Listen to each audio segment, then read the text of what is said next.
everyone. Welcome and thank you for joining us in our MotoGP Q&A for the first time here on Discord. I'm Milestone's community manager and I'll be your voice for today. The session will begin shortly. In the meantime, please react to the message I'm sending right now to confirm if you can hear me clearly. Your response to our announcement for this Q&A has been amazing. We have received a lot of questions to the point that I had to filter them. Our devs will do their best to answer as much questions as they can. Just remember that time is limited. Don't worry though, we are planning a second session focused on other aspects of MotoGP 23 that won't be talked much today. Before introducing our guests, I would like to remember you the rules that are pinned in the question channel. That said, we can finally begin. Let me introduce Michele Caletti, Executive Producer and Creative Director, and Stefano Zanaboni, Lead Game Designer for MotoGP 23. Hi Michele. Hi Stefano. Hi guys, I'm Stefano, the lead game designer of MotoGP 23, and I'm happy and excited to be here to present to you the new chapter. Hello guys and ladies. It's very nice to be here, to be in touch with you and in contact to answer your questions. So it's a very, very important moment for us also. Should I give a brief introduction to the title? Welcome. It's amazing to have you here today. Without further ado, yes, let's begin.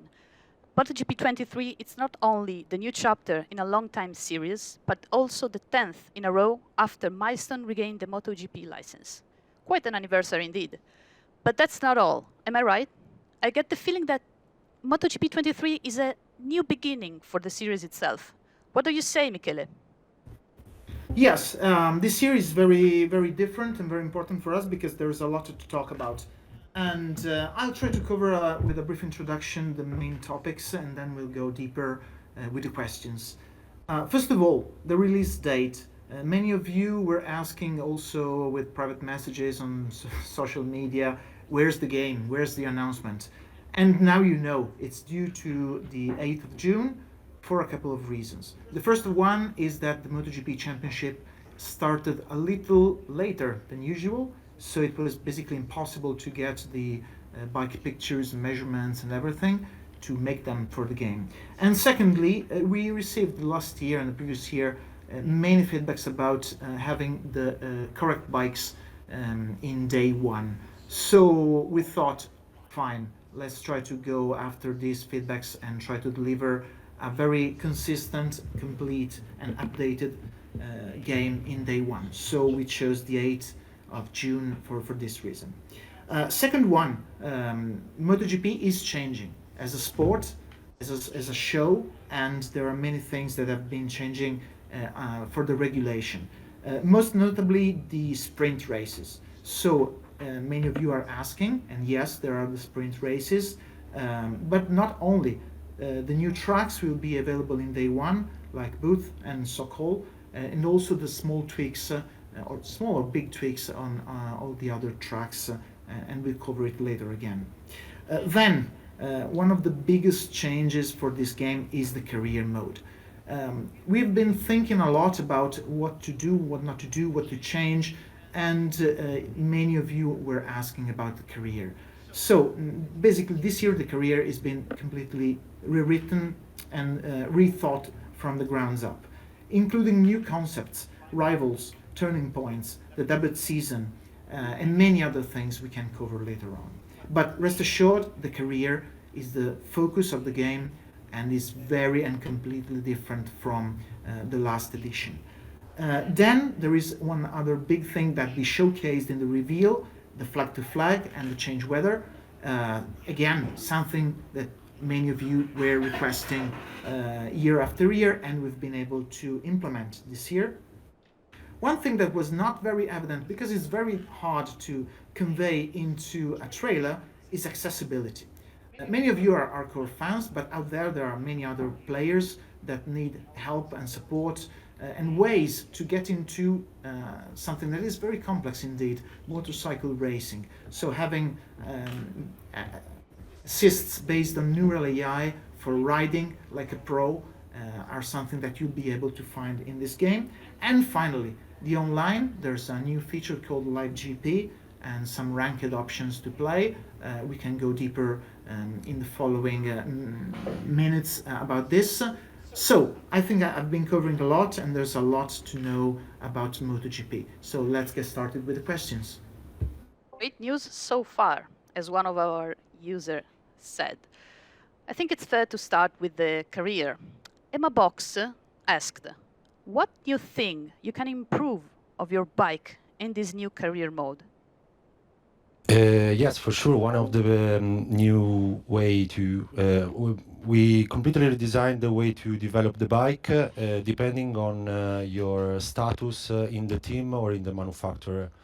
For example, if we talk about Bagnaia, he is the leader manufacturer of Ducati, and he has to develop the bike starting from the first he used the spec A or the spec B, which is the bike that is delivered by the team.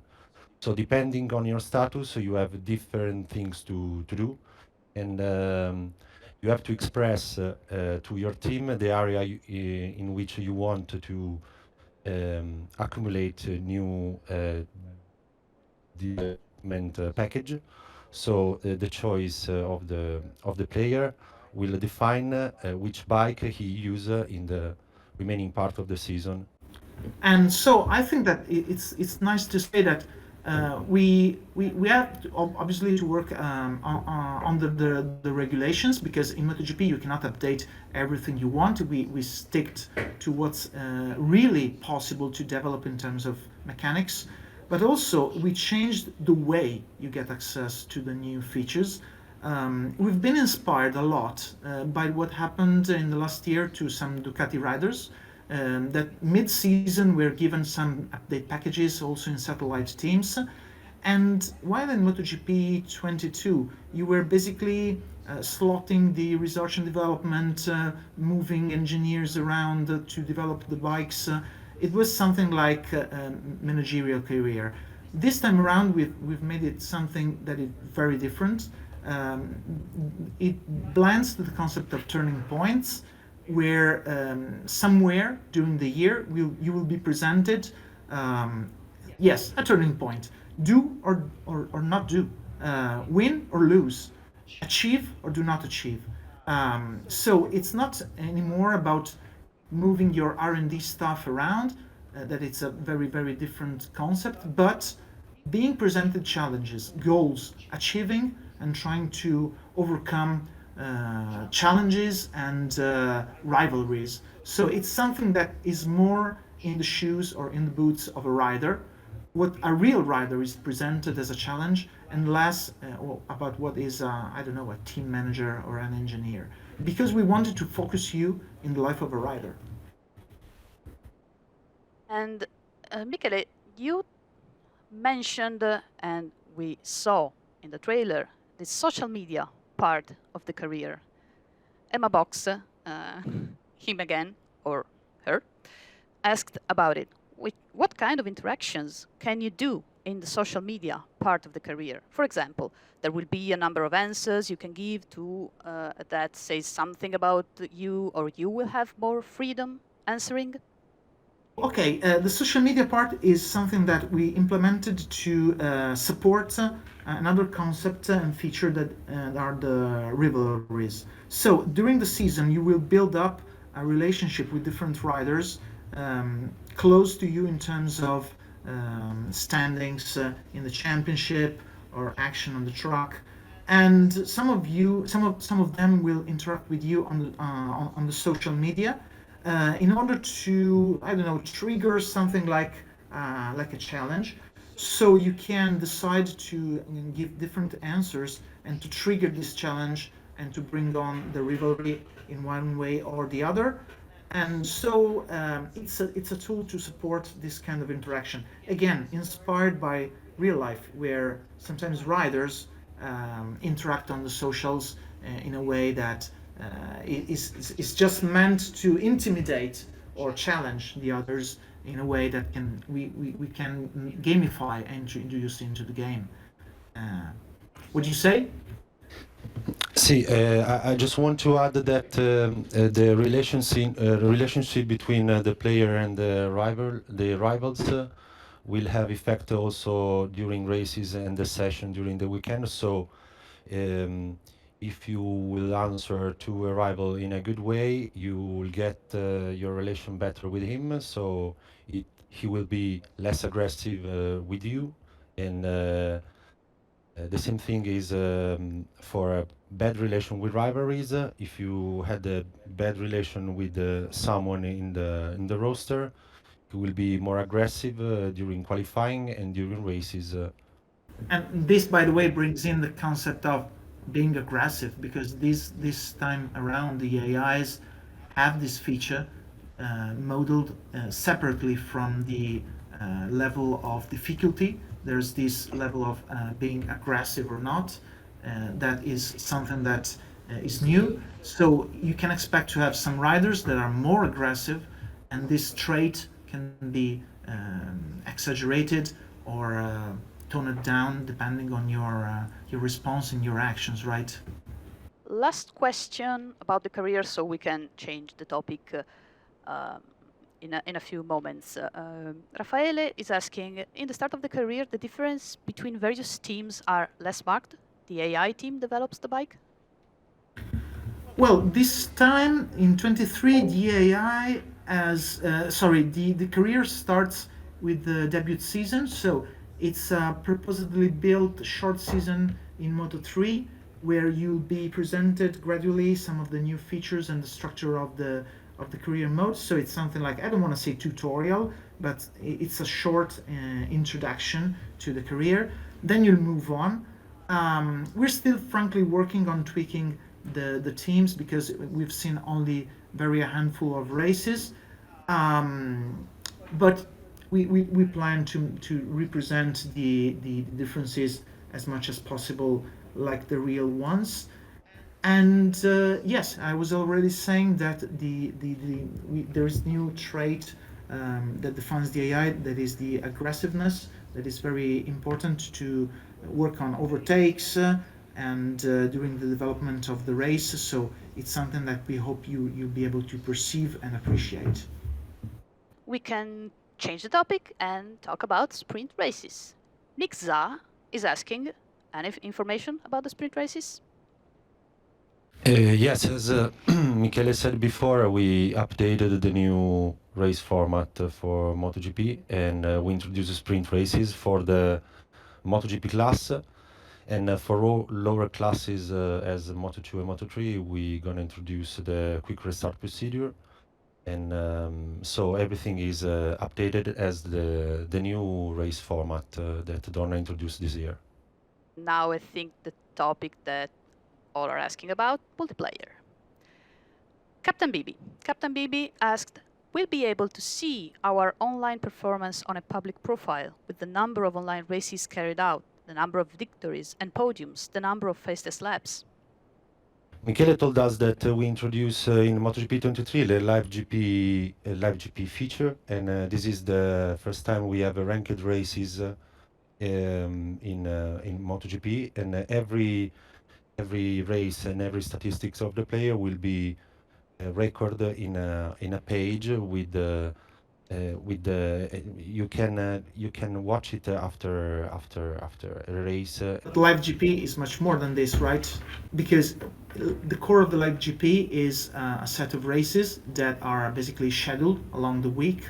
So in fixed times, you'll be able to join, enter, and be matched according to your ranking and play with players of your level into these races that happen at given days and hours. So it's something that promotes fair and compelling racing, because there's a fixed time and an occasion not to waste, and being matched against people of your level is something that is important to keep the challenge even and to a high level.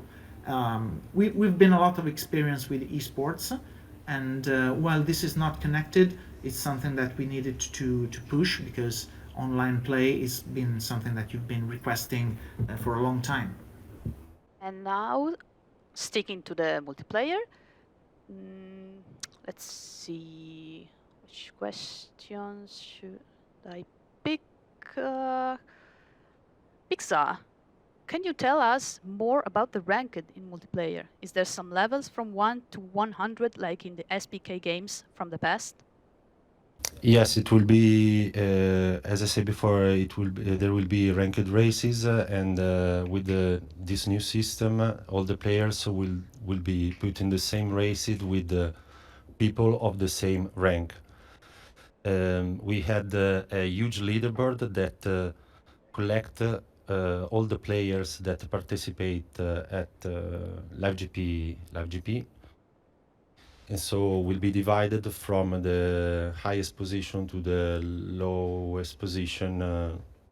And we have something interesting about the multiplayer that has been asked quite a few times.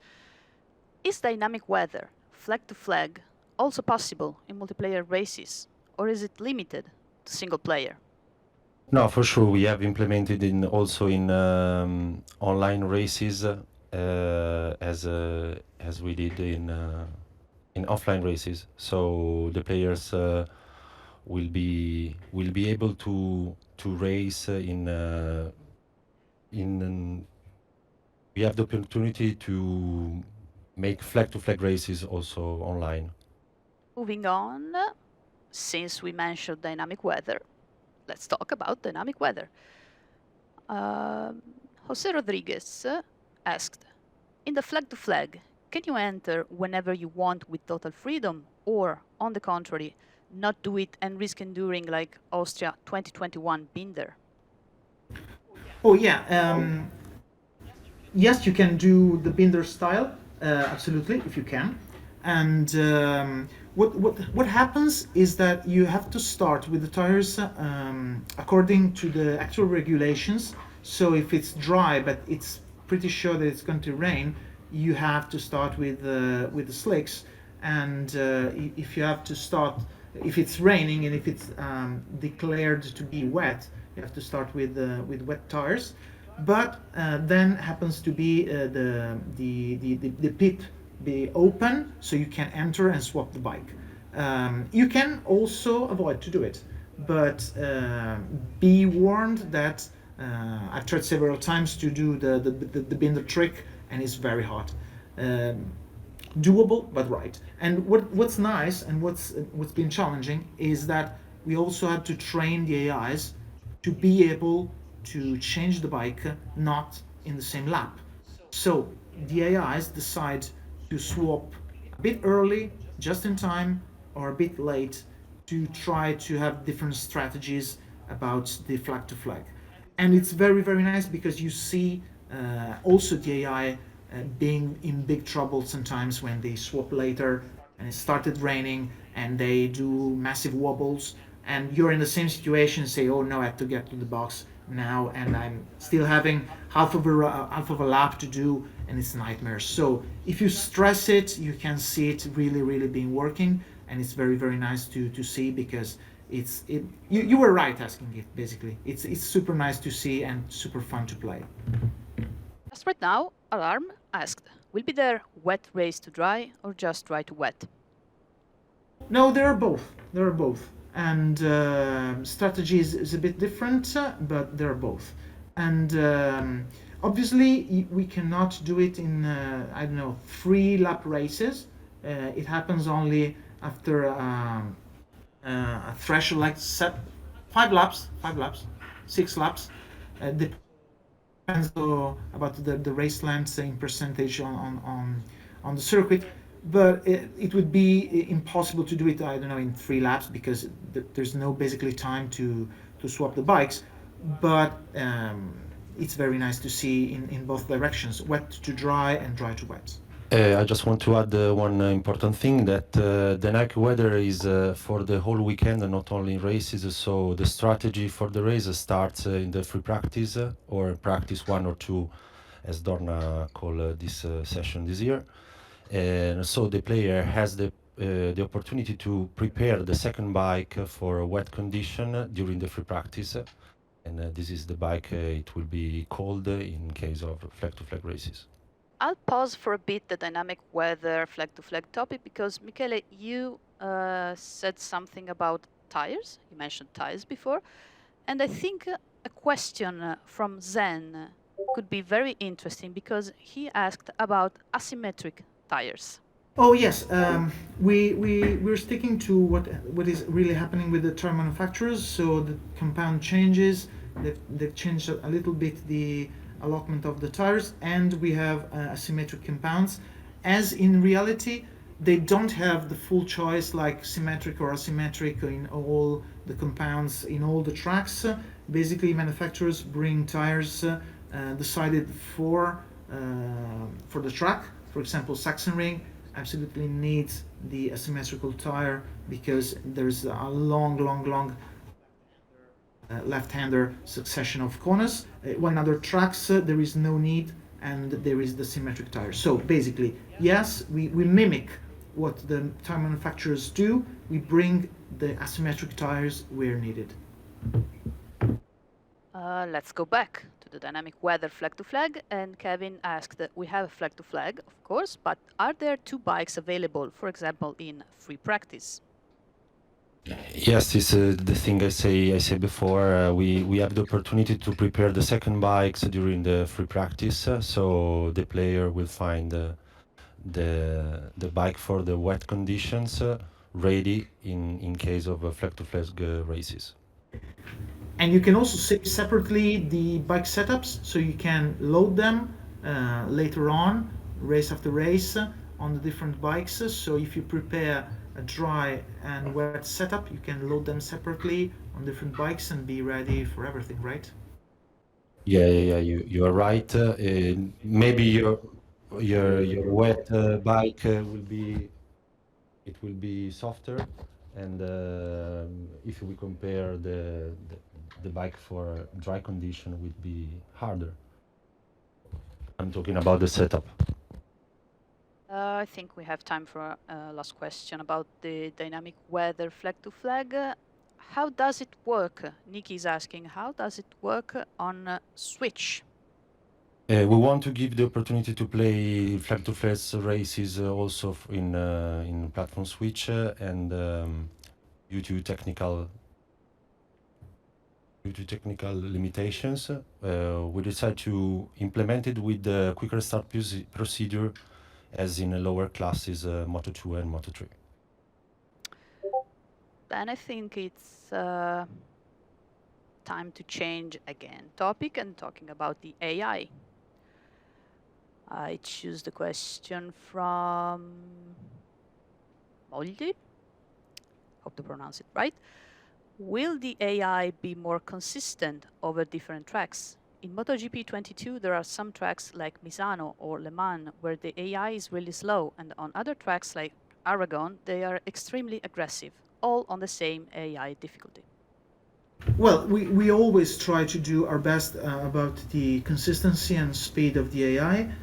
We're still working on the last touches and development. We will continue to work and also follow your feedbacks because it's very important to hear you about. Basically, every year we try to do our best.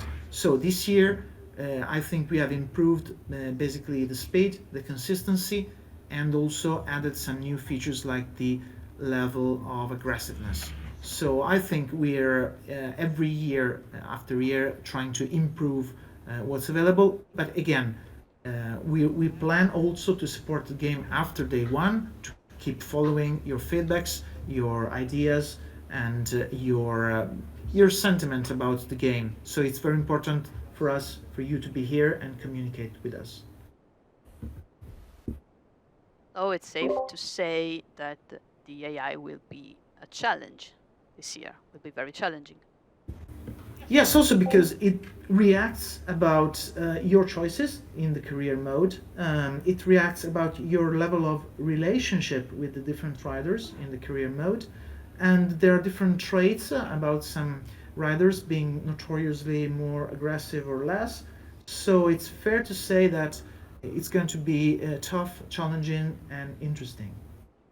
I had a question that I saw popping up earlier. Just give me a bit where it is. About the race director, will be added immediately, or should we wait? The race director will be delivered soon, not day one, but soon for the online races.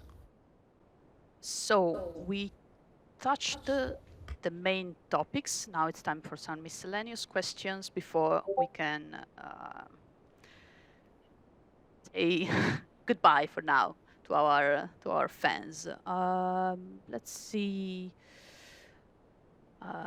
You already answered about the new circuits, Sokol and Bud.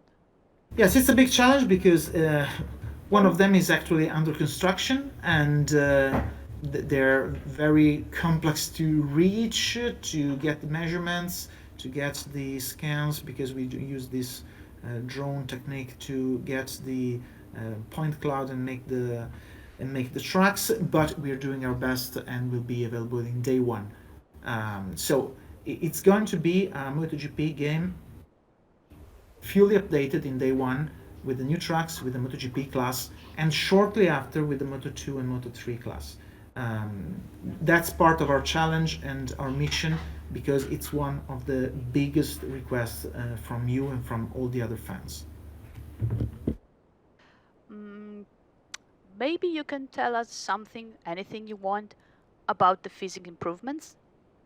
Well, this year we have worked also on the physics. It's easy to overlook given all the other changes and new stuff we've been able to put into the game. But we obviously have worked also on the physics. First of all, we have worked on some corner cases, like when you downshift, when you use heavily the rear brake. We've made this behavior more realistic and more consistent. Then we have worked on some very complex aspects, like the gyroscopic forces. What does it mean? It means when you are cornering, there are some forces that keep the bike upright or lean down, and when you interact with the gas during the corner exit, we wanted to represent this situation better. So you will feel the bike pushing outside the corner, all the horsepower pushing hard and trying to put the bike upright, exiting the corner like the rocket it is. And this will be even more present, even more tangible. And also we have worked into something that is admittedly even more obscure if you're not into math.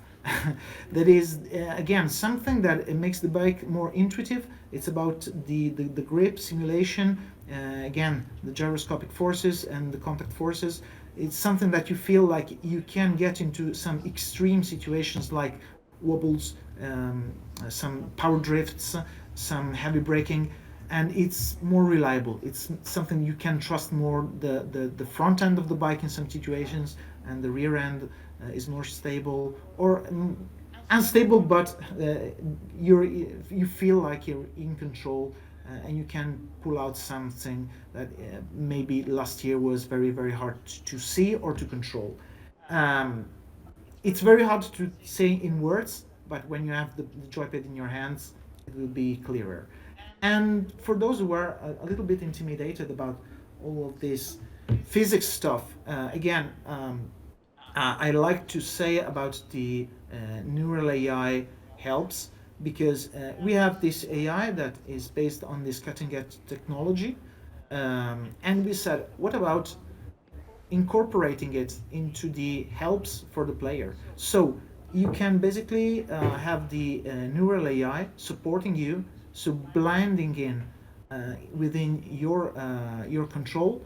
And if you want, you can set up different levels of interaction between what you do and the AI. And it's not like something the AI takes away the joypad from you.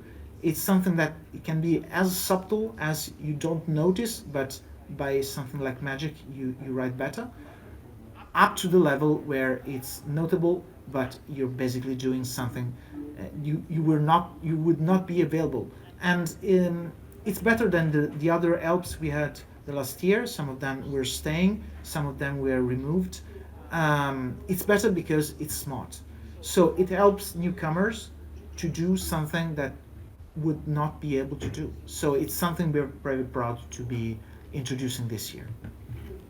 Sadly, we're running out of time, so I'm ask you only one question, and it's from KG03 about the dashboards. Previous games had MotoGP bike dashboards different from what we see in real life. Are there any plans to improve that? I think it's good to know what it's all this dashboard Well, thing. that's very specific, and basically the dashboard we have into the game are very close to the real ones, but the real ones are a super complex object where if you're into, you know that you can call different views, so it's not something like a fixed one, and we mimic that. You can call with the triangle button or Y button different views depending on what you want to have displayed. In reality, they don't have some data we need to reproduce for the gameplay. For example, a real MotoGP rider would not have the speed at all, and it's a little harsh for players not to have even remotely the speed on the dashboard. So the dashboard you see are just, in fact, realistic, very realistic, copied from the actual ones for each manufacturer. But it's something like we have to gamify a little bit to make them usable and supporting players in actual gameplay. So in fact, they're quite realistic, I think. Even in the colors, in the style, and we allow to recall some of the functions, like if you want to see tire temperatures or some other aspects of the brakes, etc. Some of these data is not available to real riders in real life, or some other aspects are not interesting for the players, like, I don't know, oil temperature. But I think we've done a fair job into conveying the complexity, usability, and looks of the real dashboards into the game. This is the end of our first Q&A. I'm quite sorry because there are really a lot of questions, but I'm happy that our fans joined us today. And don't worry, we keep these questions, and there will be a second session in the future. We will let you know when, where. Of course, it will be on here on Discord. Again, this first session has been recorded, and it will be available to be listened as soon as possible. I'll let you know. Thank you again, both Michele and Stefano, but mostly thank you all of our fans that joined us today, and see you in the future next time. Thank you. Bye. Bye bye.